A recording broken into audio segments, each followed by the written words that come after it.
The question is, what is the length, time period from where we are now to Sandilo? If you turn to Daniel 11, verse 40,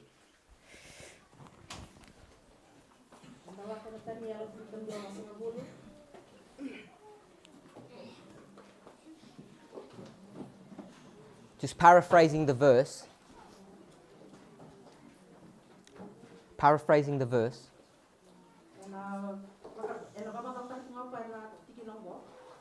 It says, at the time of the end, the king of the south shall push against him.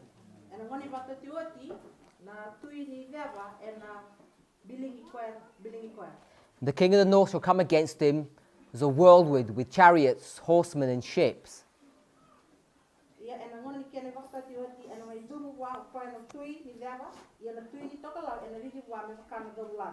The standard understanding of this verse that we've taught in this movement for many years is still correct.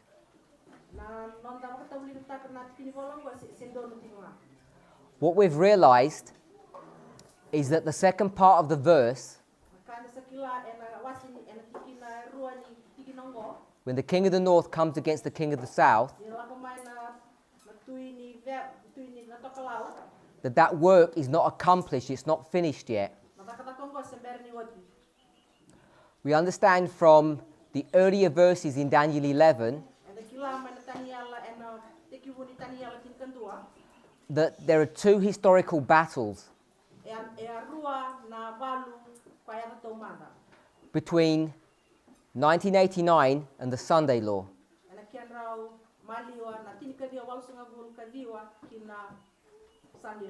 Most people understand those battles to be Raphia and Panium.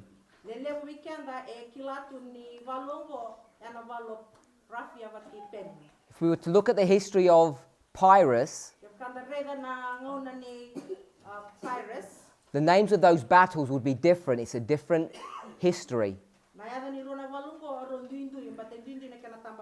But we can overlay those histories one on top of the other.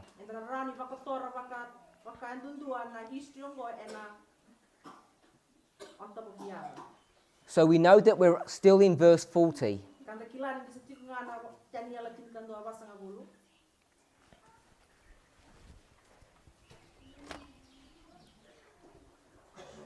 There are many errors and outright lies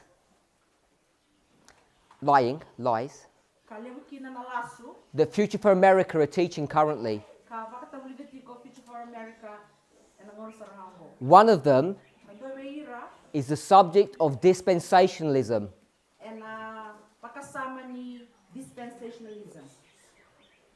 The last camp meeting we had in Sydney, all my presentations were dealing with that one subject.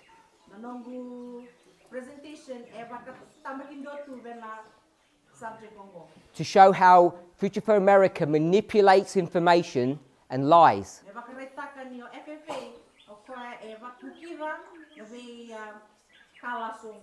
Unless you understand about how dispensations work,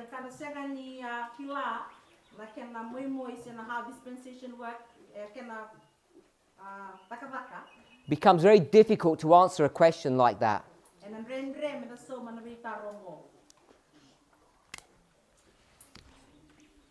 If we were to look at the agricultural line that we've spoken about a few times now,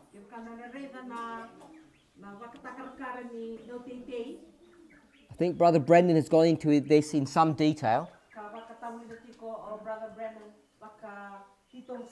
But most people speak about this. The ploughing, former rain, latter rain, and harvest.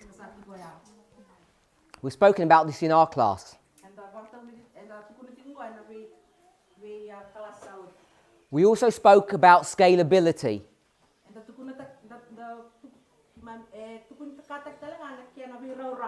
One person, a few people, the whole world. Levi ka mura-mura todo. This is the subject of fractals. Gona ultangan ni kumukulalay. So when we start considering this agricultural cycle with fractals, Ninda baka sa mataka na lesson yung go and ni baka sama ni Dautete na kanabinda-binday we just went to Luke chapter 10, and alapo na luke wa se timi. we'd see that we're dealing with three groups: Darega ninda kubuti ko ito na kumukum. priests, Levites, and Nethinims. Nambete na Levi wat kir na batin tutan. And what we understand Kakanda kilamay kina is that those three groups ito na tolo na kumukumongo have to follow the same pattern and doon merto muriya na tubutuba kwa sa vertigo. or have to follow the same principle of scalability. Senalawan ni kena bakato pakipat. So if this was the line of the 144,000, Kaya pagkaroon lady ni Doran rawas ng kabanon dol. as we teach it, Kanta kata ulitiko. this would be 1989, Yan na ka dia wal sa bulka diwa. and this would be the second Advent. Ayan na leso makaruamay.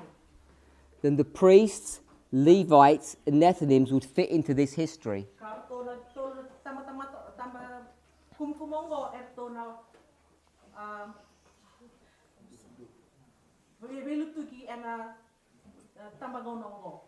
And each one of these lines would have to follow the identical pattern. Karto na tamba kumkumongo and don merto muriya na tubo-tubo kwa sa kumairaki. Now, when you start looking in detail Indarena baka tito sarongo at a reform line, and buku ni nilay ni tubo-tuba even a very basic one, and ka kilelew what we discover kakanda na reva is from the time of the end ni bakta tiningona to the empowerment, kina baka kokwataki there are two waymarks. erua na wayma The first one matay is the increase of knowledge. say kwaya na kina baka lewtaki na buku The second one is the formalization. kene kerua na kina baka tonde taki We've taught this for many years. kasa do bakta uli na wayma south If we were in the Millerite history, and the tiko and ngona ni Millerite it should be 1798, and bitu sa bulu 1818, tinkawalu 1831, and 1840. tinkawalu to sa tandua kina tinkawalu pa sa bulu Most- ni Millerites. Most of us should be familiar with these dates and this pattern. Sometimes we draw it this way. We do it as a gradient. Now, what we have been teaching for some time now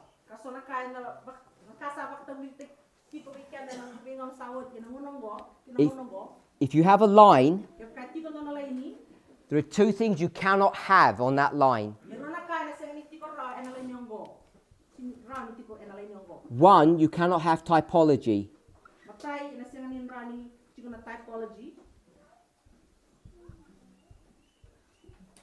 And the second, you cannot have repeat and enlarge.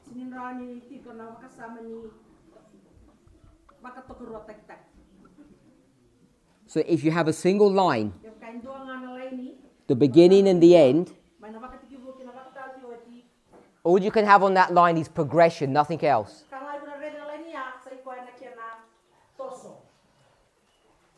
But our lines are complex.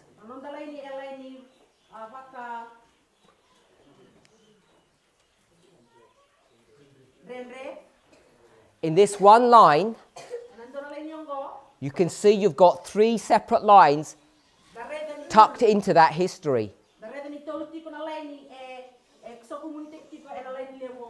And each one of them has to follow the same pattern.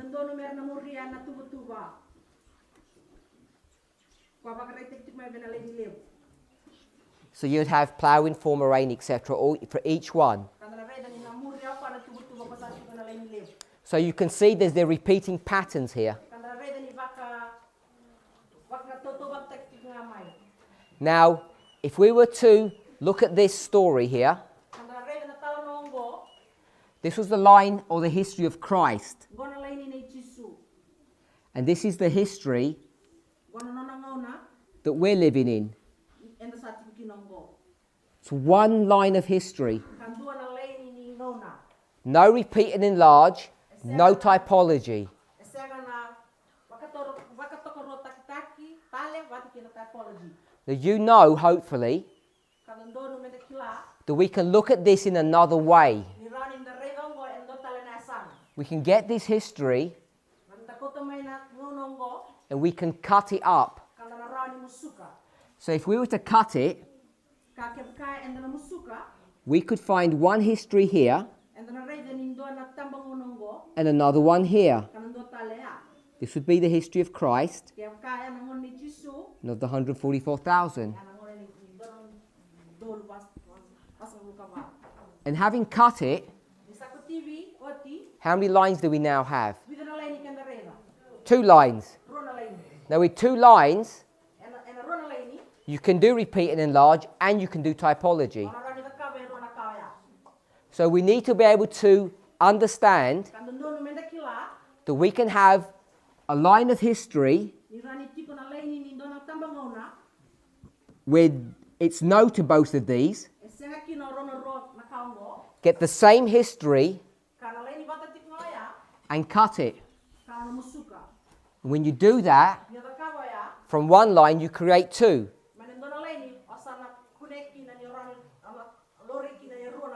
And then you can have typology and repeat and enlarge.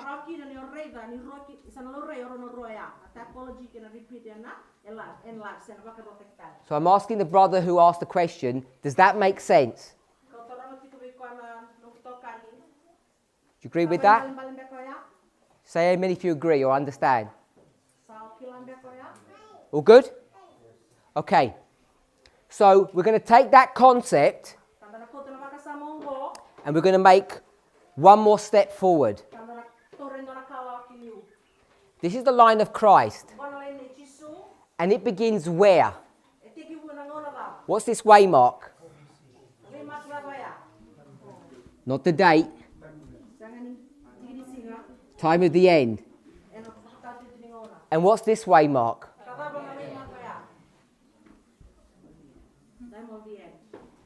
So now I'm going to do this. What's this waymark?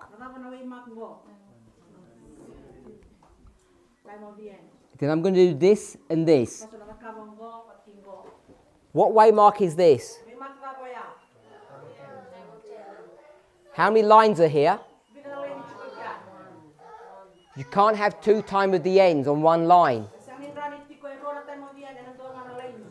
So what waymark is this? It's not the cross. It's in our history here. It's that same one. What is that? So you're given the date for it, but it doesn't have a name until you figure out what this line is teaching. Then you might give it a name. You might call it midnight, depending on how you understand. But it's certainly not this waymark. The date is the same, but the waymark is not. So, to my brother who asked the question, does that make sense? If you have a line, you can only have 1 time at the end. If you cut the line, like we've done here, you can have 2 time at the ends. Does that make sense? Yes? Good. So, if that makes sense to you, we'll go to this history here.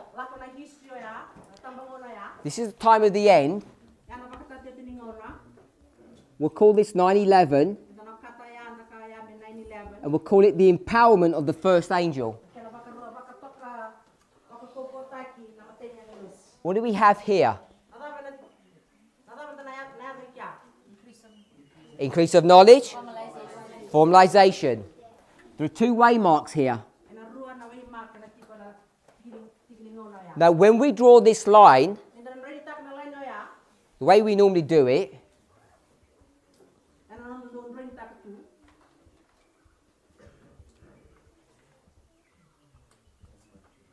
is we just have the increase of knowledge in the formalization at the beginning.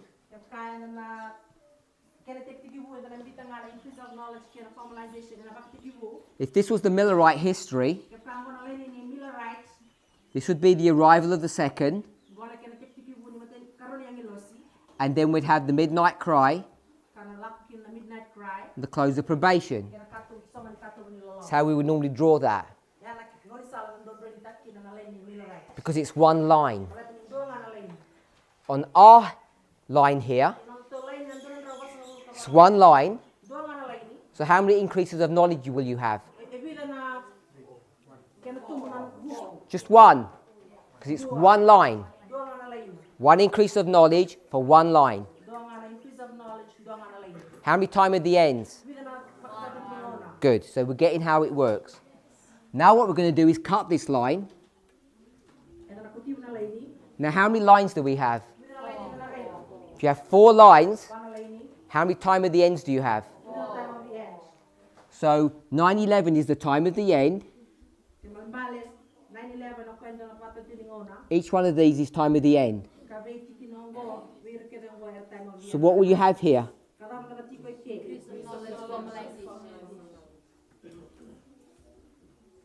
So when you start cutting lines, you can have repeat and enlarge, and it's all fine to do that. Now what we've discovered,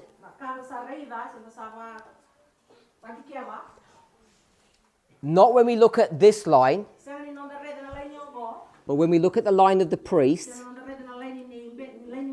because it works the same way.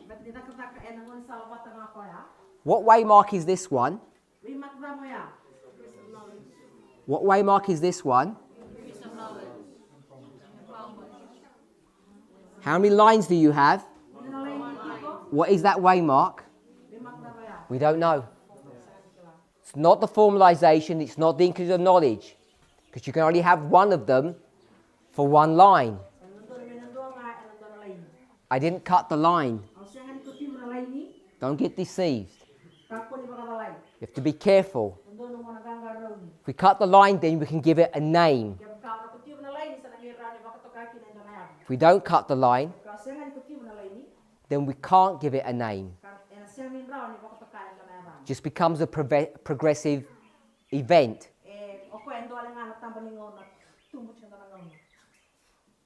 Say amen if you do not understand what I just said. If you don't understand.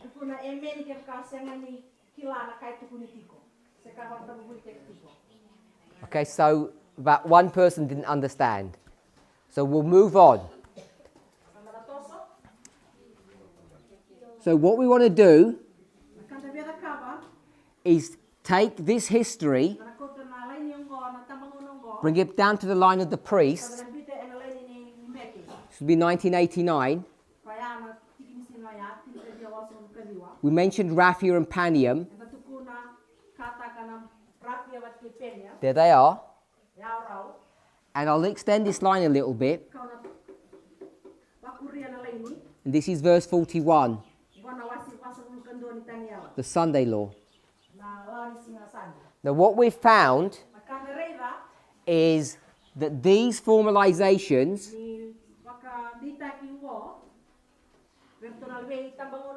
have a certain property to them, and we can give them a different name.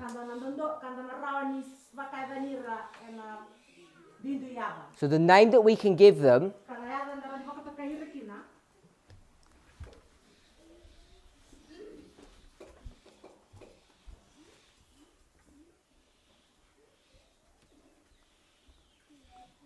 is the loud cry.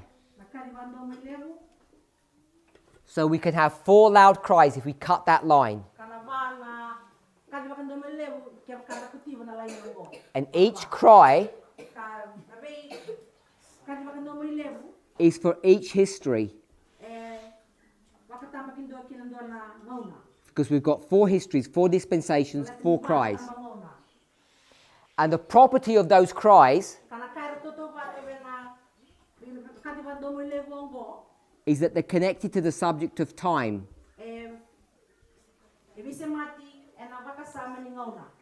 So we're currently in this one here. This dispensation here. Now if we go back, what we found is that in the history just before, that loud cry gave us the time for Raphia. And in the one before, that loud cry gave us this date, which is the Sunday law of 2014, and that was 2019. So we know when you get a loud cry, you're able to predict when the next event's going to happen.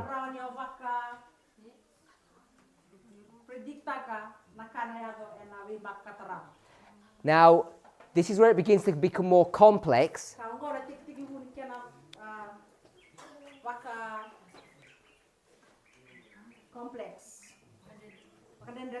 So I'm not going to go in that complex direction. But what I want to say is we're now in a period since 2018, this loud cry here, number 3, that we can look a little bit further on. And we've actually understood the date here of Panium. We have the year, but we don't have the date. So we expect when that loud cry happens, it'll give us information or more detail about the timing.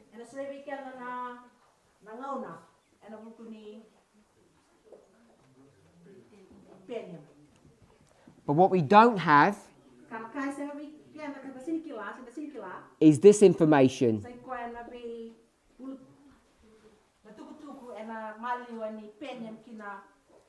So we don't have information from Panium to the Sunday law,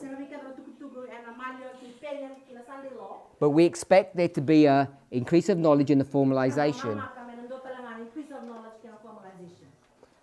So we need to wait for those events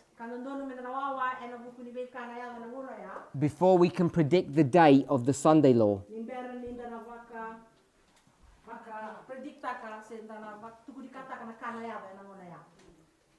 So, if you want to study more on this subject,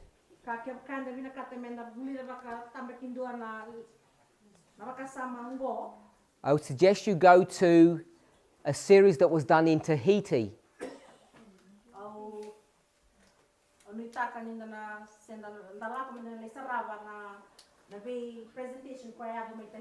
I think it was in May this year.